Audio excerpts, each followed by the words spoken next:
Next topic है mutual induction. देखो इससे पहले हमने एक टॉपिक पढ़ा था सेल्फ इंडक्शन, जिसमें एक कॉइल या सोलेनोइड थी अपने पास में और उसमें फ्लो होने वाले करंट को हम चेंज कर रहे थे। उससे उस सोलेनोइड के अंदर या कॉइल के अंदर खुद के अंदर ही ईएमएफ इंड्यूस हो रहा था, खुद ही करंट फ्लो कर रही थी और उस करंट के चेंज होने से खुद ही ईएमएफ प्रोड्यूस कर रही थी। इसलिए उस फिनोमेना को हमने क्या बोल दिया, सेल्फ इंडक्शन।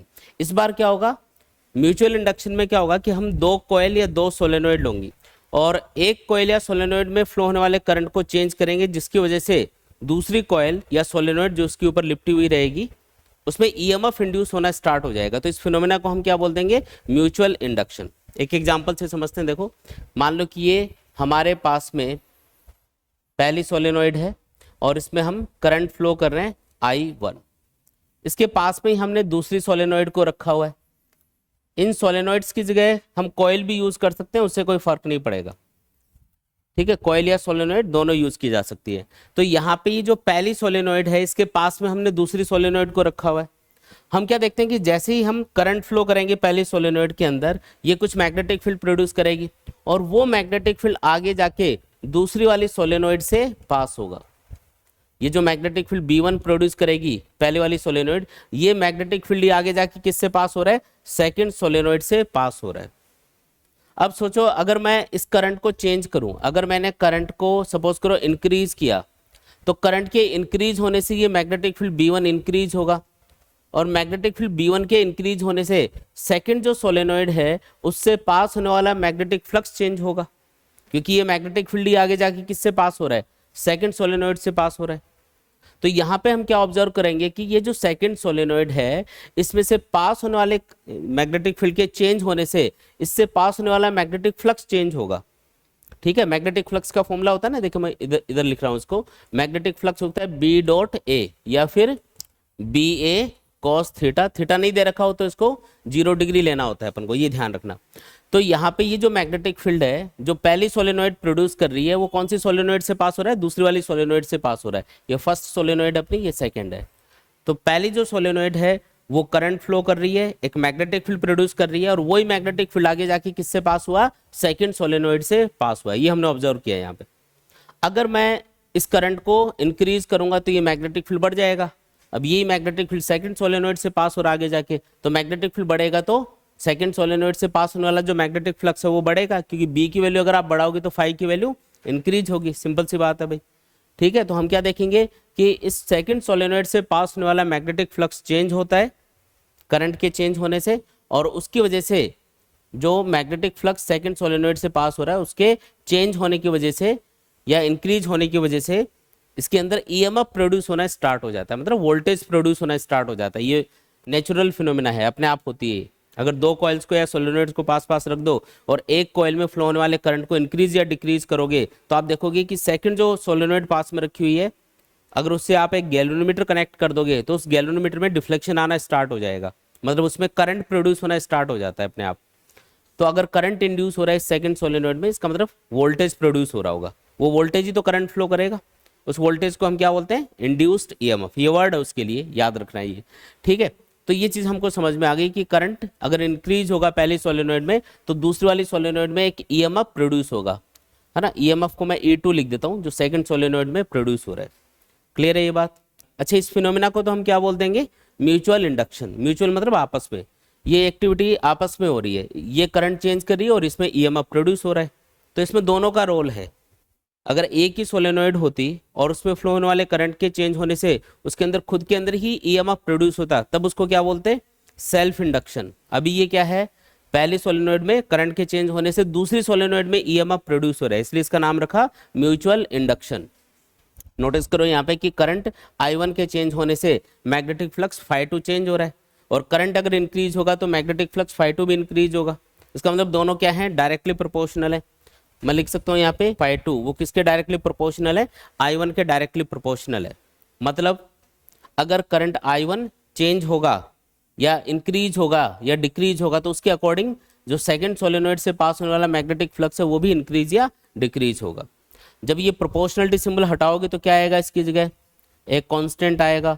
उस कांस्टेंट को हम यहाँ पे कैपिटल M से रिप्रेजेंट कर रहे हैं और इस कांस्टेंट को बोला जाता है म्यूचुअल इंडक्टेंस। क्या बोला जाता है इसको, म्यूचुअल इंडक्टेंस। ये जो मैंने एम लिखा है ना, इसका नाम लिख देता हूं इधर, एम को हम बोलते हैं म्यूचुअल इंडक्टेंस। क्या चीज है ये है म्यूचुअल इंडक्टेंस। क्या चीज होती है ये? तो पहली सोलेनोइड में फ्लो होने वाले करंट के चेंज होने से सेकंड सोलेनोइड में कितना ईएमएफ इंड्यूस होगा, ये इन दोनों सोलेनोइड्स के नंबर ऑफ टर्न्स पे डिपेंड करेगा। इनको कैसे, कितना दूर दूर या कितना पास पास रखा हुआ है, इसके ऊपर डिपेंड करेगा। इनके अंदर अगर कोई मीडियम है, अगर कोई रोड इनके अंदर जैसे आयरन की रोड रखी हुई है, तो उसकी मीडियम के ऊपर डिपेंड करेगा। तो इन सारी चीज़ों को मिला के हम एक कांस्टेंट बोलते हैं, जिन जिन चीज़ों के ऊपर ये ईएमएफ डिपेंड करता है, और उसको हम बोलते हैं म्यूचुअल इंडक्टेंस। म्यूचुअल इंडक्टेंस एक तरह से वो फिजिकल क्वांटिटी है जो इन दोनों सोलेनोइड के अंदर, आपको दोनों सोलेनोइड के लिए ये बताएगी कि अगर एक सोलेनोइड में फ्लो होने वाले करंट को अगर आप चेंज करोगे तो सेकंड सोलेनोइड में कितना ईएमएफ इंड्यूस होगा। अगर दोनों सोलेनोइड्स का म्यूचुअल इंडक्टेंस ज़्यादा होगा, अगर ये कांस्टेंट ज़्यादा होगा, तो इसका मतलब ज़्यादा ईएमएफ प्रोड्यूस हो रहा होगा। और अगर दोनों सोलेनोइड्स का म्यूचुअल इंडक्टेंस कम है तो कम ईएमएफ इंड्यूस हो पाएगा सेकंड सोलेनोइड के अंदर।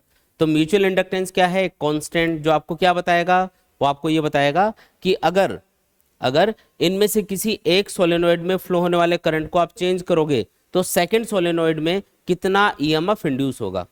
अगर दो सोलेनोइड्स का म्यूचुअल इंडक्टेंस ज़्यादा है तो ज़्यादा ईएमएफ प्रोड्यूस होगा, अगर म्यूचुअल इंडक्टेंस की वैल्यू कम है तो कम ईएमएफ इंड्यूस हो पाएगा। और किन किन चीज़ों पे ये डिपेंड करता है, तो इसका फॉर्मूला भी हम डिराइव करेंगे। बाकी आप याद रखो, दोनों सोलेनोइड्स में नंबर ऑफ टर्न्स के ऊपर डिपेंड करेगा, इनका क्रॉस सेक्शनल एरिया कितना है उसके ऊपर डिपेंड करेगा, लेंथ क्या है उसके ऊपर डिपेंड करेगा सोलेनोइड्स की, और इनके अंदर अगर कोई मीडियम रखा हुआ है तो उस मीडियम के ऊपर भी डिपेंड करेगा। तो ये कांस्टेंट है यहाँ पे, है ना। दो सोलेनोइड्स के लिए एक कांस्टेंट वैल्यू होती है। एक चीज़ और याद रखो, अगर आपको पूछा जाए कि सेकंड सोलेनोइड में ये जो ईएमएफ इंड्यूस हो रहा है ये कितना है, तो इसको कैलकुलेट करने के लिए हम फॉर्मूला यूज़ करेंगे। इंड्यूस ईएमएफ का फॉर्मूला होता है E = -d∅dt।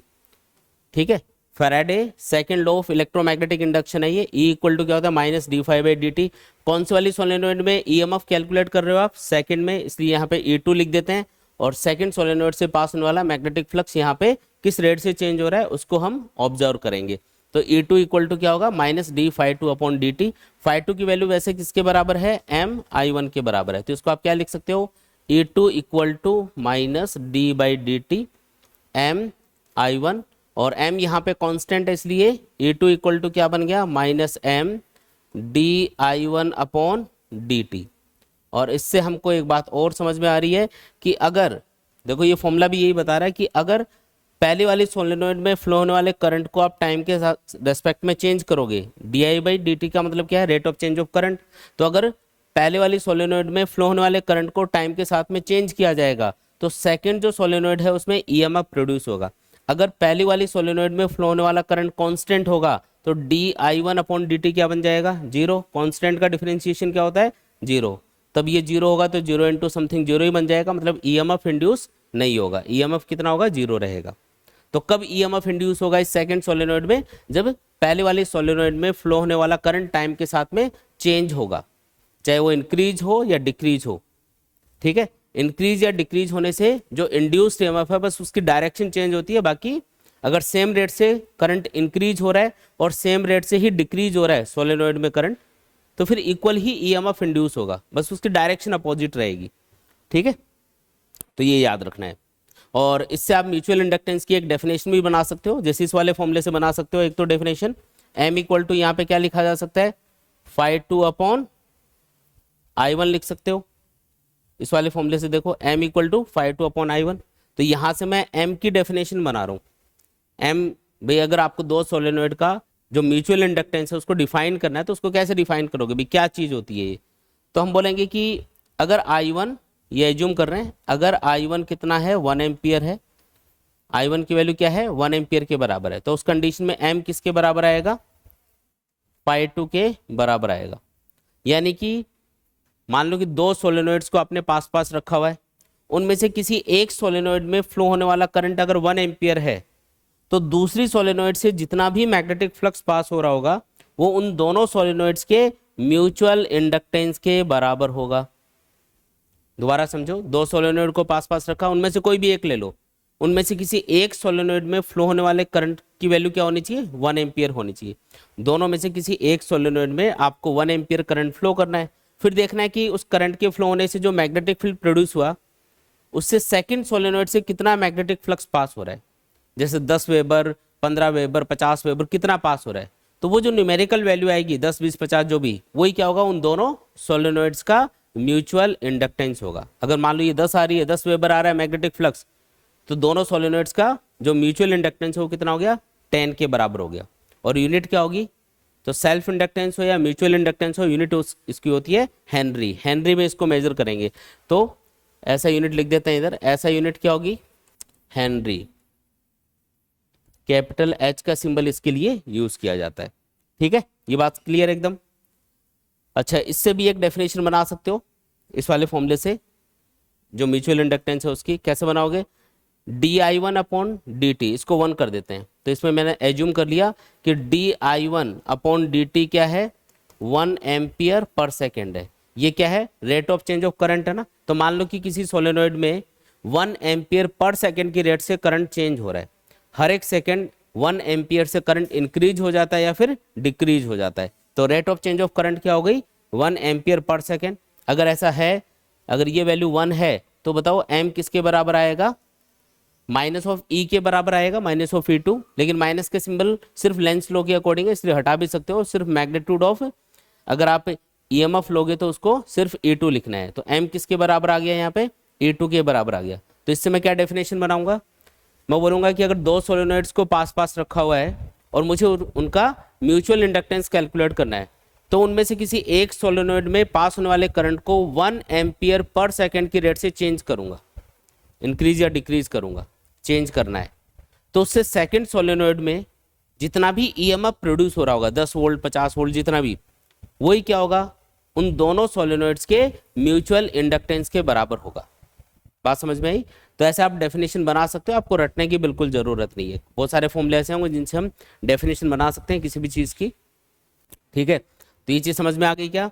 अगर दो सोलेनोइड्स को पास पास रखा हुआ है, उनमें से किसी एक सोलेनोइड में फ्लो होने वाले करंट को 1 एम्पियर पर सेकेंड की रेट से चेंज किया जाए, तो सेकंड सोलेनोइड में जितना भी EMF प्रोड्यूस होगा, जितना भी वोल्टेज प्रोड्यूस होगा, उस वोल्टेज की या उस EMF की न्यूमेरिकल वैल्यू ही दोनों सोलेनोइड के म्यूचुअल इंडक्टेंस के बराबर मानी जाएगी। क्लियर एकदम। चलें आगे, चलिए जी। इसके बाद में नेक्स्ट टॉपिक है mutual inductance of two coaxial solenoids. इस बार हमको क्या दे रखा है कि दो कोएक्सियल सोलेनोइड्स है, मतलब दो ऐसे सोलेनोइड्स जिनकी एक्सिस सेम हो, उनको उनको क्या बोला जाएगा, दो ऐसी सोलेनोइड्स जिनकी एक्सिस सेम होती है उनको बोला जाता है कोएक्सियल सोलेनोइड्स। तो टॉपिक है कि आपको दो कोएक्सियल सोलेनोइड्स दे रखी हैं, एक ही एक्सिस वाली दो सोलेनोइड्स दे रखी है, मतलब एक के ऊपर एक आपने दो सोलेनोइड्स को लपेटा हुआ है और आपको उनका म्यूचुअल इंडक्टेंस कैलकुलेट करके बताना है। मान लो कि ये पहले वाली सोलेनोइड है और ये जो सोलेनोइड है इसका क्रॉस सेक्शनल एरिया है मान लो A और इसकी लेंथ है सपोज करो L लेंथ की सोलेनोइड है और इसमें नंबर ऑफ टर्न्स है सपोज करो N1। ये पहले सोलेनोइड है, इसमें नंबर ऑफ टर्न्स कितने हैं N1, लेंथ कितनी है L और इसका क्रॉस सेक्शनल एरिया कितना है A के बराबर है। और इसको किसके ऊपर लपेटा हुआ है हमने, एक सिलेंड्रिकल होलो पाइप के ऊपर, प्लास्टिक का एक होलो पाइप है सपोज करो, उसके ऊपर लपेटा हुआ है। अभी कोई मैग्नेटिक मटेरियल नहीं है, ये प्लास्टिक का एक होलो पाइप है जिसके ऊपर सपोर्ट के लिए हमने ये सोलेनोइड लपेट रखी है। अब आपको एक दूसरा वायर लेना है और उससे आपको दूसरी सोलेनोइड इसी के ऊपर बनानी है, इसी के ऊपर लपेटनी है। तो ये दूसरा वायर लेंगे हम और उस वायर को यूज करते हुए हम इसके ऊपर इस तरीके से ये दूसरी वाली सोलेनोइड लपेट देंगे। हमने ये जो दूसरी सोलेनोइड है उसको इसी के ऊपर लपेट दिया। तो ये जो दूसरी सोलेनोइड है इसमें नंबर ऑफ टर्न्स है मान लो N2, इसकी लेंथ भी L के बराबर होगी और इसका क्रॉस सेक्शनल एरिया भी A के बराबर होगा। तो दोनों सोलेनोइड्स के लिए दो चीजें कॉमन है। क्या क्या चीजें कॉमन है, एक तो लेंथ कॉमन है दोनों की और एक क्रॉस सेक्शनल एरिया सेम है, बस इनमें नंबर ऑफ टर्न्स डिफरेंट है ना। एक में जैसे 100 टर्न्स है तो दूसरे में मान लो 200 टर्न्स है, कम भी हो सकते हैं ज़्यादा भी हो सकते हैं, ऐसे अलग अलग टर्न्स हमने एज्यूम कर लिए। बराबर भी हो सकते हैं, कोई फर्क नहीं पड़ता उससे। फॉर्मूला हम बना रहे हैं इसके लिए हमने अलग अलग एज्यूम कर लिया। अब हम क्या करेंगे कि ये जो पहले वाली सोलेनोइड है इसमें करंट फ्लो करेंगे। जैसे इसमें करंट I1 फ्लो किया जाएगा तो करंट के फ्लो होने से क्या होगा, ये मैग्नेटिक फील्ड प्रोड्यूस करेगी। ये वाली जो सोलेनोइड है ना पहले वाली, इसमें आप क्या कर रहे हो, करंट फ्लो कर रहे हो, और करंट के फ्लो होने से क्या होगा, ये मैग्नेटिक फील्ड प्रोड्यूस करेगी। कौन सी डायरेक्शन में होगा ये मैग्नेटिक फील्ड, तो कौन सा रूल लगता है इसके लिए, राइट हैंड थंब रूल। जिस डायरेक्शन में सोलेनोइड में या कॉइल में करंट होता है, जिस डायरेक्शन में सोलेनोइड या कॉइल में करंट होगा उस डायरेक्शन में आपको राइट हैंड फिंगर्स को घुमा लेना है। तो थंब आपको मैग्नेटिक फील्ड की डायरेक्शन बताएगा जो सोलेनोइड या कॉइल की एक्सिस के अलोंग प्रोड्यूस होगा। तो यहाँ पे करंट की डायरेक्शन मुझे ये दिखाई दे रही है ऐसे, कौन सी डायरेक्शन है ये, क्लॉकवाइज। तो क्लॉकवाइज डायरेक्शन में मुझे राइट हैंड फिंगर्स को घुमाना है, तो थंब इधर पॉइंट करेगा। इसका मतलब यहाँ पे जो मैग्नेटिक फील्ड प्रोड्यूस होगा वो कुछ ऐसा होगा, ये जो है ना सोलेनोइड, इसकी एक्सिस के अलोंग इस तरीके से मैग्नेटिक फील्ड B1 प्रोड्यूस होगा। समझ में आई ये बात। तो यहाँ पे मैग्नेटिक फील्ड B1 प्रोड्यूस हो गया, ठीक है। अच्छा, यहाँ पे अगर मैं इस वाले क्रॉस सेक्शनल एरिया को देखूं तो इसके लिए एरिया वेक्टर की डायरेक्शन किधर होगी, एरिया वेक्टर होगा सरफेस के परपेंडिकुलर आउटवर्ड। एरिया वेक्टर हमेशा किधर माना जाता है, सरफेस के परपेंडिकुलर या प्लेन के परपेंडिकुलर आउटवर्ड। तो ये जो क्रॉस सेक्शनल एरिया होगा इसकी डायरेक्शन होगी इधर आउटवर्ड, और मैग्नेटिक फील्ड भी देखो इसी डायरेक्शन में है, तो दोनों के बीच का एंगल क्या हो गया, 0 डिग्री। अगर मैं इसमें अपोजिट डायरेक्शन में करंट फ्लो करता सोलेनोइड में, तो उस कंडीशन में मैग्नेटिक फील्ड इधर होता, तो मैं ये वाला क्रॉस सेक्शनल एरिया कंसिडर कर लेता ताकि एरिया वेक्टर और मैग्नेटिक फील्ड के बीच का एंगल क्या बन जाए, 0 डिग्री।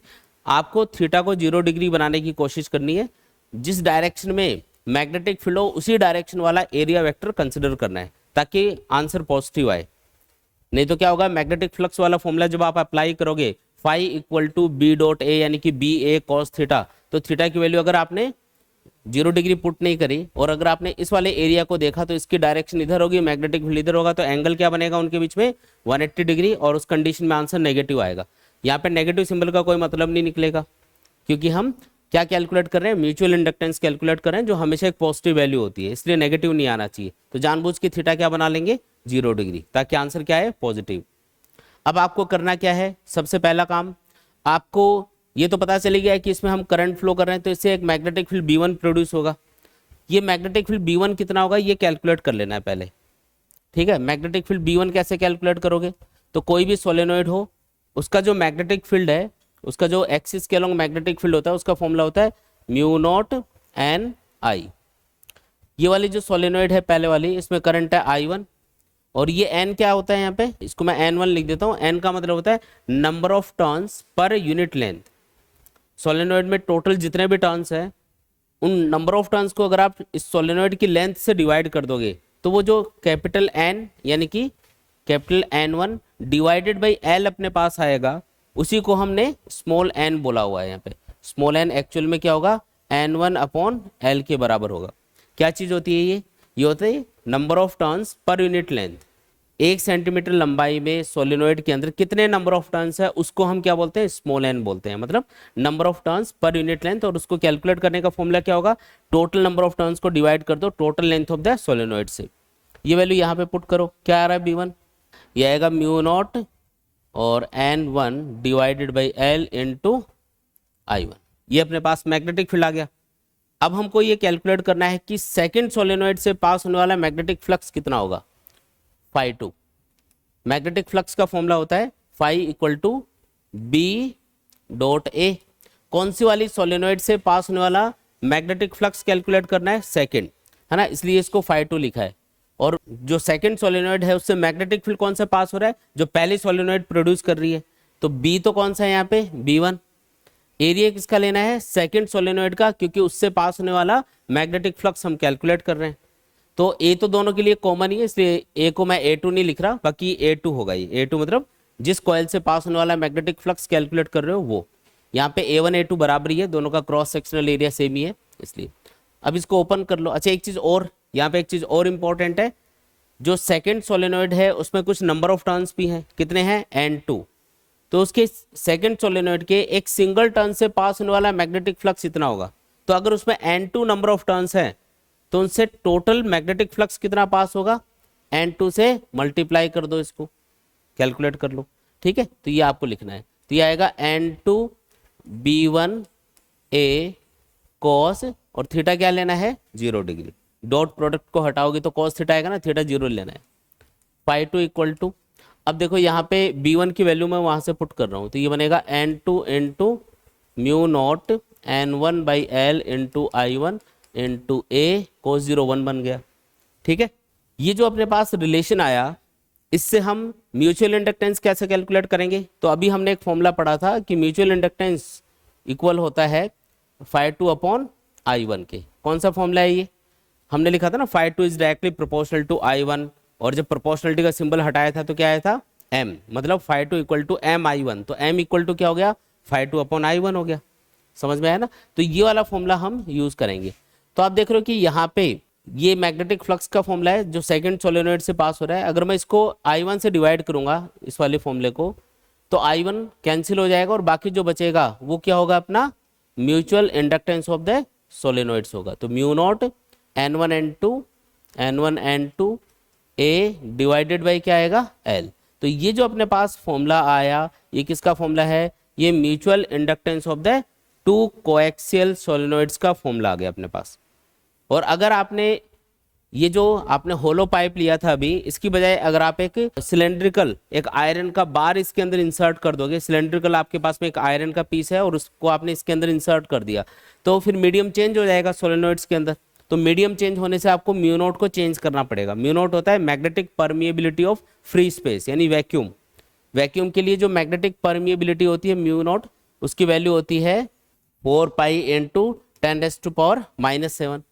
लेकिन अगर आपने कोई मीडियम इसके अंदर रखा हुआ है तो उसकी मैग्नेटिक परमिएबिलिटी डिफरेंट होगी, तो आपको यहाँ पे म्यू नॉट की जगह म्यू लिखना पड़ेगा। तो 4 medium inside the solenoid, inside the सोलेनोइड्स हम क्या करेंगे? जो फॉर्मूला यूज करेंगे म्यूचुअल इंडक्टेंस का वो होगा mu N1 N2 A divided by क्या होगा? L। ये फॉर्मूला हम यूज करेंगे। म्यू नॉट की जगह क्या लिखना पड़ेगा? म्यू लिखना पड़ेगा। आ गई बात समझ में? तो देख के बताओ फॉर्मूला किन किन चीजों पे दो कोएक्सियल सोलेनोइड्स का म्यूचुअल इंडक्टेंस डिपेंड करेगा। फॉर्मूला देख के बताओ। मीडियम पे डिपेंड करेगा क्योंकि मीडियम चेंज करने पे म्यू चेंज हो रहा है। पहली चीज मीडियम पे डिपेंड करेगा, इनसाइड द सोलेनोइड, जो भी आपने मीडियम रखा होगा। दूसरा, नंबर ऑफ टर्न्स कितने हैं दोनों सोलेनोइड्स में, N1 N2, वो भी आ रहा फॉर्मूले में, इसके ऊपर भी डिपेंड करेगा। तीसरी चीज cross sectional area of the solenoids, और फोर्थ चीज क्या है? Length of the solenoid. इन चीजों के ऊपर म्यूचुअल इंडक्टेंस डिपेंड करेगा। आया समझ में? ठीक है, आगे बढ़े। चलिए जी, इसके बाद में देखो नेक्स्ट है कोफिशिएंट ऑफ कपलिंग। अभी हमने जो म्यूचुअल इंडक्शन वाला टॉपिक पढ़ा था उसमें हमने जो म्यूचुअल इंडक्टेंस कैलकुलेट किया था, है ना, वो एक चीज पे और डिपेंड करेगा, वो फॉर्मूले के अंदर नहीं आ रहा था। हमने दो कोएक्सियल सोलेनोइड के लिए जो फॉर्मूला बनाया था वो लिख देता हूँ। फॉर्मूला क्या था? m equal to mu not N1 N2 A divided by L। इसमें एक चीज नहीं आ रही और वो है रिलेटिव प्लेसमेंट ऑफ द सोलेनोइड्स।